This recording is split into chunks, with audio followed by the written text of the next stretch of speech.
All right, greetings and welcome to another episode of the Unnamed Bracketology podcast. My name is Kerry Miller, joined as always by my good friend, can't talk, Graham Dorn. Graham, it is a Big 12 Thursday, but we got to start out with a couple of last night's results. I feel we're like, this is our fifth week of doing this, and usually we only have to recap on, Sundays about what happened on Saturday, but too much damage last night to go unnoticed. Let's start right at the top with Gonzaga losing to Portland. Oh boy. We just talked about the Zags yesterday. I had them at 7 overall. You had them at 9. I now have them at 14. Where did you end up with Gonzaga? Yeah, same deal. I think Gonzaga's a 4 seed after a tough trip to Portland. Not everything's coming up roses up in Portland. Mm. Yeah, you like that one, right? Um, Portland, I think, one of those teams where you lose that game, you better have a ton going for you. And Gonzaga looks good on paper. If you look at their quad one record, quad 1 and 2 combined record, all that looks good. Even their efficiency metrics look pretty good. You start to look into the wins and you're wondering what really jumps off the page at all. I think there's a lot of bracketologists that are thinking they're staying on the 3 line, and I just don't see it. I think Gonzaga at best would be a 4 right now, but I could even see an argument that the committee might drop them to a 5. Yeah, I can't remember like this stage in the game ever dropping a team straight from the 2 line to the 4 line for, a single loss. It'd be one thing if like it was a loss and a whole bunch of other teams picked up quality wins, but like this was just straight up punishing Gonzaga. I already felt like I had them a little too high, but I couldn't justify dropping them. Now we definitely have reason to do so. They just have that one.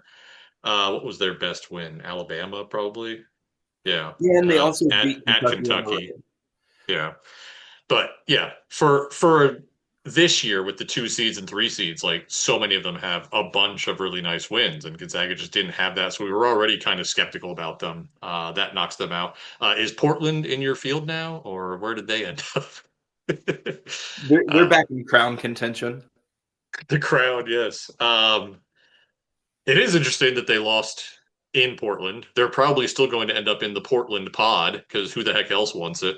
Even if they end up as a 5 seed, they'll probably land there. But the other big one, Michigan State losing at Minnesota, another team that we talked about a couple days ago as like, I don't know if we should be as high on them as we are.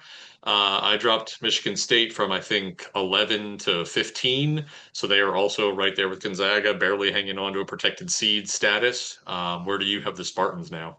Yeah, it's the same thing I did with them. And I think Michigan State, very similar to Gonzaga, but I actually think Gonzaga in some ways has a better argument than Michigan State. If you really look at the Spartans, they've had their opportunities to pick up a marquee win, didn't get them. Not just this Minnesota loss, but look how close they were to losing to Rutgers. So lucky.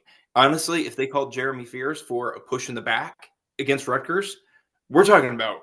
I mean, even where is Michigan State at this point? Because they lose that game if they call that in the final minute. So I really think with no wins on the road against tournament teams and no wins over a top 4 seed, Michigan State's looking a little bit iffy. At least with Gonzaga, I can look at that road win over Kentucky. I can get giddy about that. I can look at the Alabama win on neutral court. I don't really see it with Michigan State. So I tend to think Michigan State is done appearing in the top 3 lines this year. I don't think they're getting back up there. Yeah, you've definitely been ahead of the curve on Michigan State, pointing out that they don't have any marquee wins. They don't have any even solid road wins. Yeah, I think they've got their work cut out for them to get back into the mix. And the third result before the Big 12 result that we'll obviously touch on, we got to pour one out for George Mason, losing at home to Duquesne. We both had them among our first 5 out, but at this point, I think I mean, barring wins over VCU and St. Louis in March, they're probably just about done. Certainly won't remove them from my board. They're 20-3. They remain in the conversation. What even is their WAB at this point? To mid-major. George Mason, 57. So not good when you're talking bubble teams, but that was a dagger. We're still going to go to the game on Saturday, though, right? Yeah, I think George Mason really costly loss. But I'm looking at Tulsa now. I think if Tulsa wins at USF, maybe there's a chance. Maybe the Golden Hurricane could be the mid major that comes out of nowhere. Let's do it.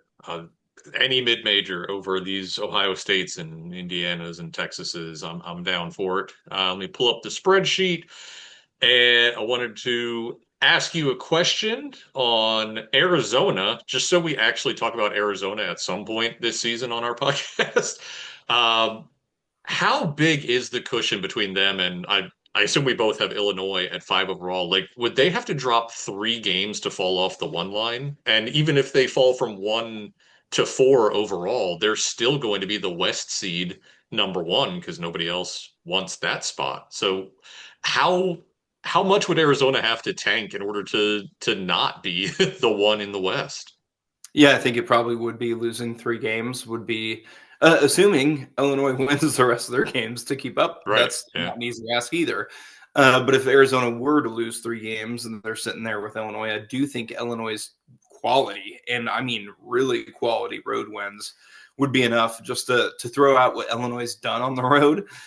They went to Nebraska. We all remember that one just happened, but they also won at Iowa and at Purdue. So that's something even Arizona doesn't have, is that level of true road wins.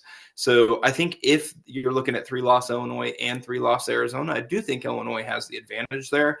But again, what a cushion for Arizona, because everybody else has to keep up pace, even if Arizona starts to fall. Iowa State, Houston, Kansas, we all have them in that, teetered in between 2 and 3 seed range. Don't think there's much all that interesting to touch on those teams that we haven't already touched on. Still, Houston has that lack of a truly marquee win. I think that's really the only thing holding them back from the 1 seed conversation because they don't have anything close to a bad loss. But BYU, we got to hit on after that road loss to Oklahoma State, which will also force us to talk about Oklahoma State momentarily. But BYU, we already had them down. I think we both had them at 17 overall before that game, just because I mean, they have a nice stockpile of nice neutral site wins over Clemson, Villanova, Wisconsin, Miami, but they didn't have that great win that makes you want to put them in the mix for a 2 or 3 seed. And now they have 5 total losses, one of them not a particularly great one. It is still quad one, but I mean that's a bubble loss. It's a game they should have won. It's a game they shouldn't have given up, what was it, 99 points in or whatever. Um, but you only dropped BYU a little bit. I docked them a full seed line for that one. Justify BYU as a 5 seed for me. Ooh, how to get that out. Anyways, I think with looking at BYU, I don't think they have a great resume. Like, I'll be clear on that. But on the same token, I do think they're a pretty good basketball team. Just if you watch them, I think they're a pretty good Sure. basketball team. And then you combine the fact that they've actually got those wins over Clemson and Villanova and Wisconsin and Miami. So I can get behind one loss that's somewhat questionable at Oklahoma State. But you and I both have Oklahoma State in the field. Spoiler alert. So a road loss at Oklahoma State really isn't a bad loss per se. It's not like they got blown out or anything. So I think when you add it all up, I would say they're a precarious 5 seed for me. Barely hanging on to the 5 line, but they could drop pretty far. And here's why. They only have one more big up game on the road, and it's against Arizona. So if they don't get Arizona, they're going to go the whole season without a big quality road win. So I'm looking at BYU as a team that right now precarious. But if we get to the end of the year, they could be looking at that Louisville situation from last year Mm. where they're like, yeah, where's the big win? You don't have it. If you get bunched up with a bunch of 6-7 type teams, then you could find yourself all the way on that 8 line. Yeah, so they have at Arizona, home games against Iowa State, Houston, and Texas Tech. I believe that's also a home game against the Red Raiders. But they have 4 opportunities left to finally get what any of those 4 would be easily their best win of the season. But yeah, if they whiff on all 4 and they end up not having a marquee win, they end up with at least 9, possibly 10 losses. Yeah, I could absolutely see them getting Louisville 8 seed treatment, even though, all the metric, they're still 18th in wins above bubble. I don't think any metric has them lower than 20. Torvik has them at 30th, but nothing else has them below 25th. But I could see them landing at below 25th as the on the overall seed list. Let's scroll down, get that spoiler alert where we have Oklahoma State. You have the Cowboys comfortably in. I could not go that far. You have them as a 10 seed, which is cuckoo bananas if you ask me, but I mean, it is ugly down there. And you made the point, like they don't have any terrible losses, and now they have a pretty great win that's better than most of the bubble can boast at this point in the season. But how did you end up with them all the way up as a 10 seed?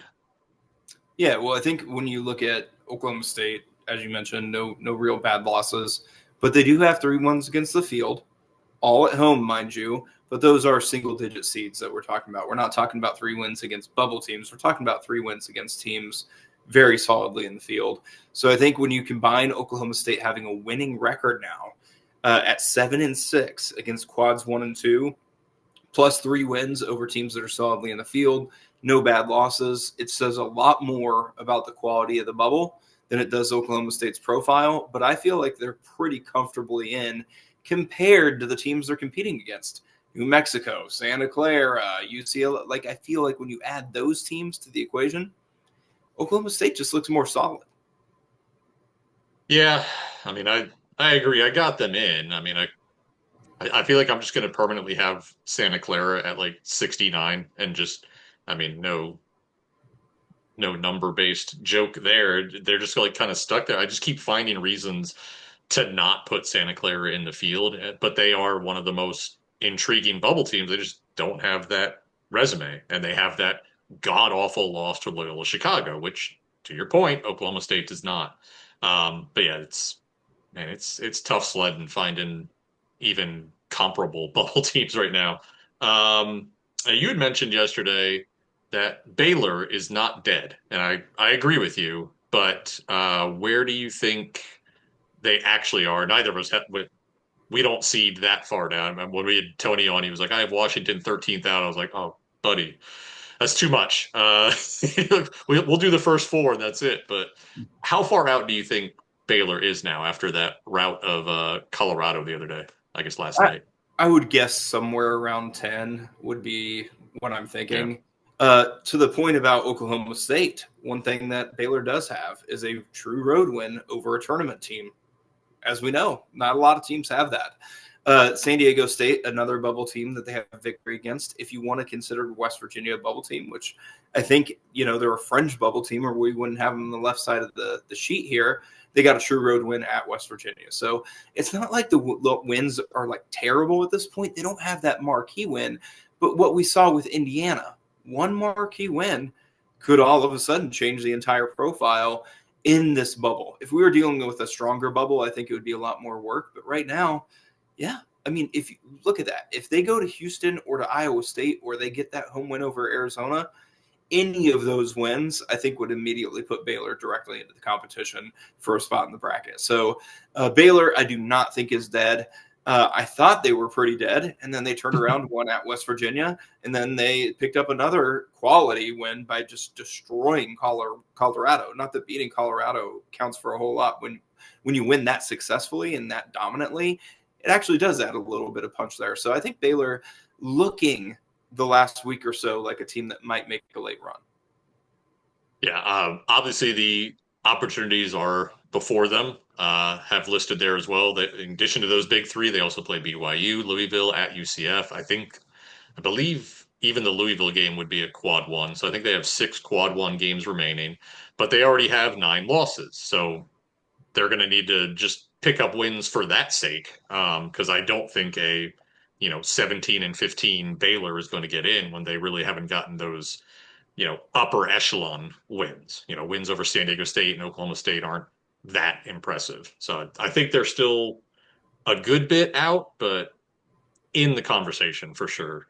Uh, TCU and West Virginia, I think, are basically dead, but they're not quite as dead as Arizona State and Colorado. So I left their resumes on there, but I mean, you can see what opportunities they have left as well. I mean, if you've got even just 2 games apiece against the, upper echelon of the league. And, road game against UCF, that's a solid quad one, almost a quad 1A result if UCF's resume doesn't change. You can get back in it in a hurry, but I don't think either of them will, do you? I don't think they'll get back in, but to that point, if you're going to have a road game in the Big 12, at UCF is really the ideal one to play because you're probably not winning at Arizona. You're probably not winning at Houston. At UCF, yeah, I know Texas Tech and Kansas lost there, but like that's a deal I think you take, right? Like if you need to pick up a road win over a tournament team, that's about the best thing you could have on your schedule. I think that will do it for today. Where's this stop share button? There we go.